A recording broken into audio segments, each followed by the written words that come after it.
Hi, this is Nellie's Farm, video number 3. I've been gone for a few weeks now because I ended up in the hospital from a tick bite, and I had tick fever, and I had massive anemia, and I had to have 3 blood transfusions. But I'm back. I've been steadily gaining strength, and I've been out here, as you can see, working in my garden. I've got all kinds of stuff planted now. I'm a little off to a late start this year because I usually already have a lot of stuff planted, but I'll take you around for a few minutes here and I try not to bore you too much. But I have some Brussels sprouts here that I started by seed. It's the first time I've ever grown Brussels sprouts. All kinds of flowers, and this is my lemon balm. Lemon balm is in the mint family and is a wonderful, wonderful herb. You can make a real nice tea out of it. You can let it dry out and use it to make tea that way, or you can use it fresh that way. But it's calming, it's antiviral, it has a lot of wonderful properties.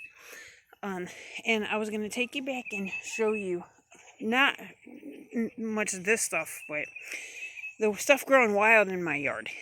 Our riding lawnmower that someone donated to our animal rescue here last year, and it's broke right now, and my son Rick is having a terrible time with his illness, his chronic illness, and we all have it, and he's getting to fixing it, but the motor's locking up, but hopefully he'll get it done soon.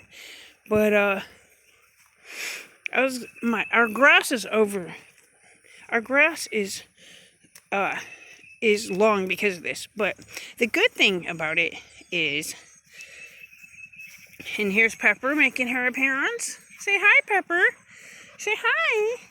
Say hi. But the good thing about the long grass, there's goods and bads, is there's a lot of wild herbs and plants that are growing that are actually very useful. I have, if I don't use it myself, I'll give it to my hens. I have 10 hens back here, and all kinds of plants with uses. Most people spray this stuff with pesticides. That'd be a mistake. I mean, there's so many uses. Pharmaceuticals replaced plants, basically, because there's no money to be made off of plants. That's why. And here's Mindy. She just started going outside, and she probably thinks she's caught and in trouble. But she's such a good girl. I spent more money than I should at the vet on her, but she had a really bad illness. But she's over that now.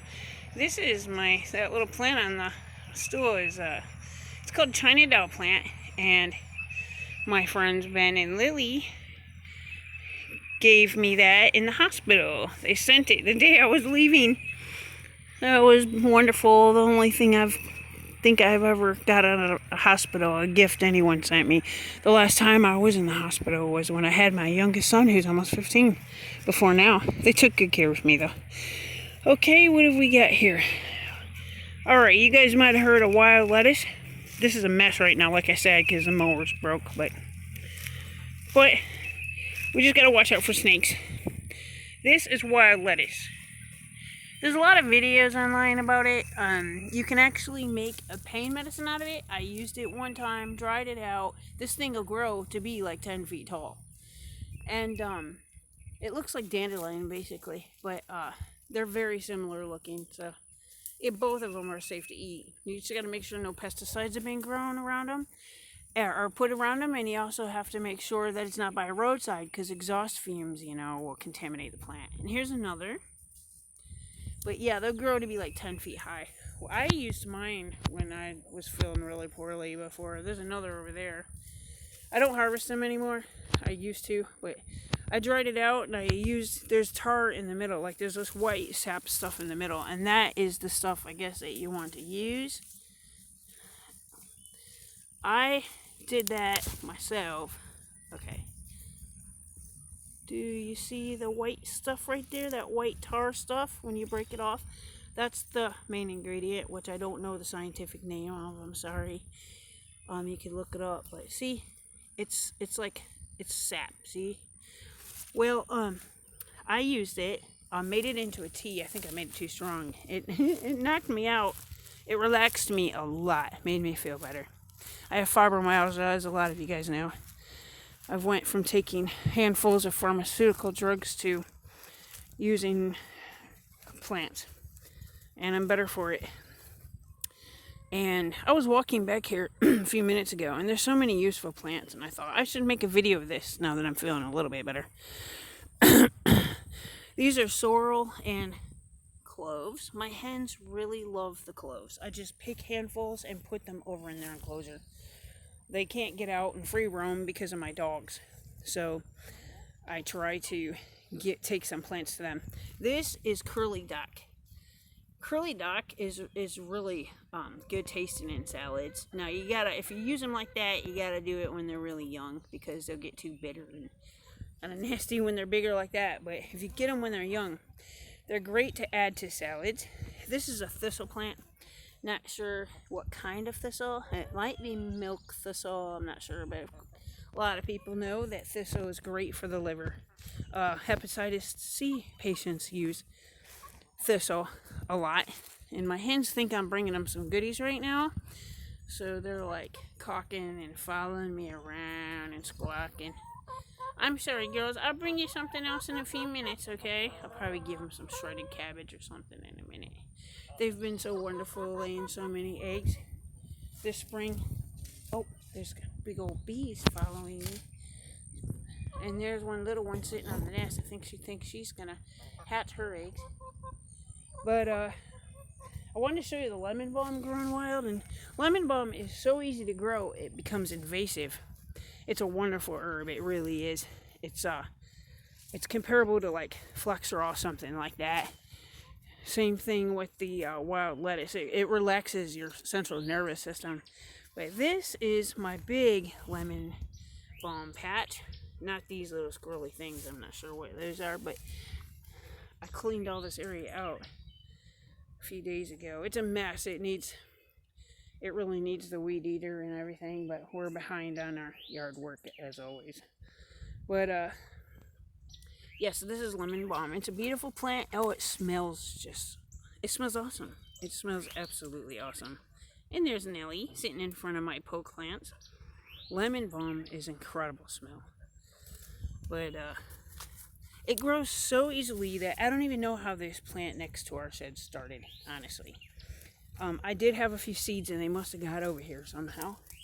I don't even remember where I planted them. But as you can see, it skipped over here. Now it's growing there. Now it's growing right there. And these are my 3 beautiful poke plants. I posted these on Facebook. They will grow to be about 12 feet tall and produce pokeberries, which are wonderful for the immune system. The government says not to use them, but they're perfectly safe as long as you don't chew the seeds up, which the seeds pass through the digestive system. They're too small to even be able to chew up.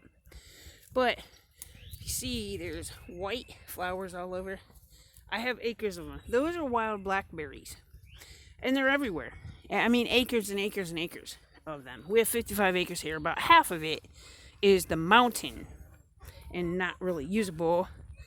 There's all kinds of stuff around here. Deer, turkeys, even a big cat and a bear once in a while. And, but yeah, there's a barn and behind it is a mountain. But even though half of it, like 20 acres is the mountain, but there's a lot of acres of wild blackberries here, and they're awesome. They're just awesome. You got to be careful though. One time my daughter was chased by a gigantic rattlesnake, and it was very territorial. When she was picking berries, and we never went to that area again. But here is another poke plant that just started by itself, and it just happened to start in this pot. So I'm just gonna leave it be. There's a wild lettuce that started in a pot back there. It's a mess back here. We have to be careful because this is the kind of environment that these snakes love. But here's a stinging nettle. Before I had like fertilizer, because usually I get fertilizer myself. I use my daughter's horse poo and stuff like that. But I also made, I would put these stinging nettles in a big old pot, boil it, and then make stinging nettle tea. And I would drink it myself. And I would also put it on my plants. My tomato plants loved it. I don't use any like round or like Miracle Grow products or all that, because all of those are deceptively made by Monsanto. Monsanto poisons everything pretty much that we eat. But I wanted to show the benefits of letting your yard grow over, even though this was not intentional.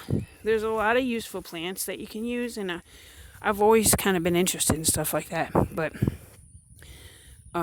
when it came to my health, I had to start educating myself about it from my sickbed, basically, and get off pharmaceuticals because they were just making me worse. But anyway, we have so many baby fruit trees this year too. I planted all kinds of them. Granny Smith's, delicious apples, Annie's apples, and my baby peach tree is right over there. Planted it last year. It's tripled in size. This year I actually bought some manure, but it's natural. It's cow manure I got from the feed store, because I used up all my daughter's horse and donkey poo. She moved down the road, and she took her horses. So this year I went ahead and splurged and bought a few bags of these to use as fertilizer. But if I have to make my own with the stinging nettle plants or whatever.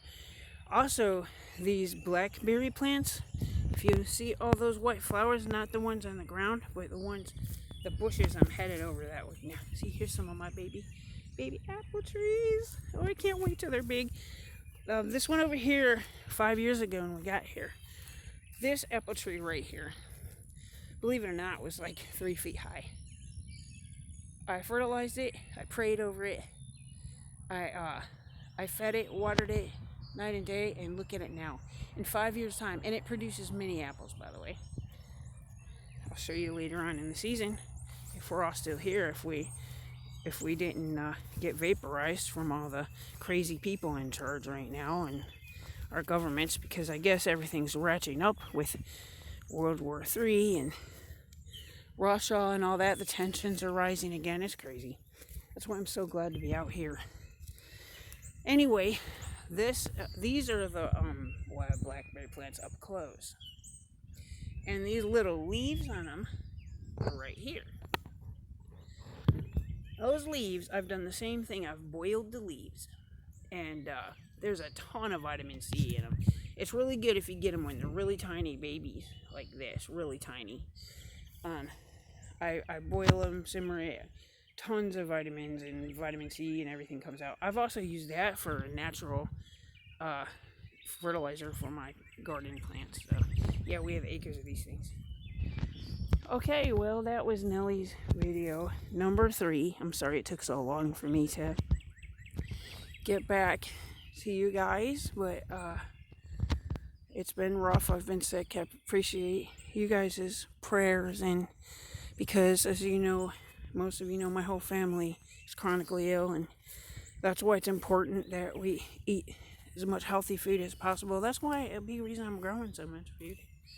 So I planted some more potatoes also in these tires, and I plan on planting even more. These potatoes are doing great. So I just, like my other videos, I put them in a little bit of dirt. No, not much digging required.